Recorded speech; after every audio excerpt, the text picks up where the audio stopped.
వనపర్తి జిల్లా కొత్తకోట మండలం సంకిరెడ్డిపల్లి గ్రామంలో సీసీ రోడ్డు పనులకు దేవరకద్ర ఎమ్మెల్యే జి మధుసూదన్ రెడ్డి శంకుస్థాపన చేశారు.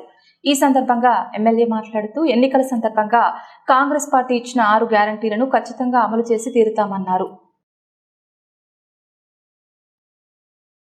ఇప్పటికే మహిళలకు ఆర్టీసీ బస్సు ఉచిత ప్రయాణం, ఆరోగ్యశ్రీ పెంపు లాంటి పథకాలు అమలు చేస్తామని, త్వరలో గ్యాస్ పథకము, ఉచిత విద్యుత్తో పాటు మిగతా పథకాలు కూడా అమలు చేస్తామన్నారు.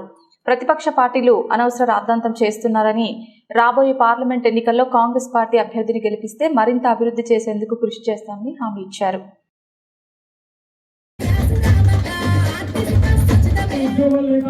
ఎంతో మంది ఇబ్బంది పడ్డారు 10 సంవత్సరాల నుంచి. అది కూడా మీ దృష్టికి తీసుకొస్తున్నాము.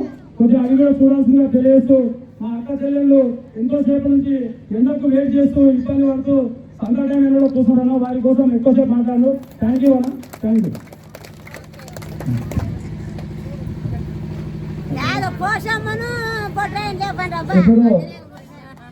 మన రాష్ట్ర ఎస్సీసీఎల్ ఉపాధ్యక్షుడు ప్రశాంత్ గారిని మాట్లాడాల్సిందిగా కోరుతున్నాం.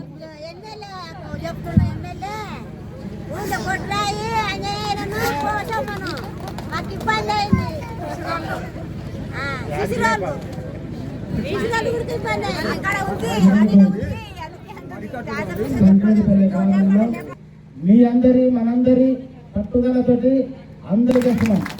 నిన్ననే కోర్చి కొడంగల్లో జరిగిన సమావేశంలో అతి వడ్డీ లేని రుణాలు రేవంత్ రెడ్డి గారు మన ప్రియతమ నాయకులు ఇస్తారని చెప్పి మరి హామీ ఇచ్చిండు. ఇప్పటికే ఇక్కడ ఉన్నటువంటి తల్లులందరూ కూడా ఉచిత బస్సు ప్రయాణాన్ని అందరూ కూడా పొందుతున్నారు. ఏమై ఉన్నోళ్ళలో ఉచిత బస్సు ప్రయాణాన్ని పొందుతున్నారా? అందరూ అందుకు ఒకసారి అందరూ కూడా రేవంత్ రెడ్డి గారికి ఒకసారి ఖచ్చితంగా తప్పట్లు కొట్టి వారికి అభినందనలు తెలియజేయాలి. ఒక పోరాటం సాగింది. ఆ పోరాటంలో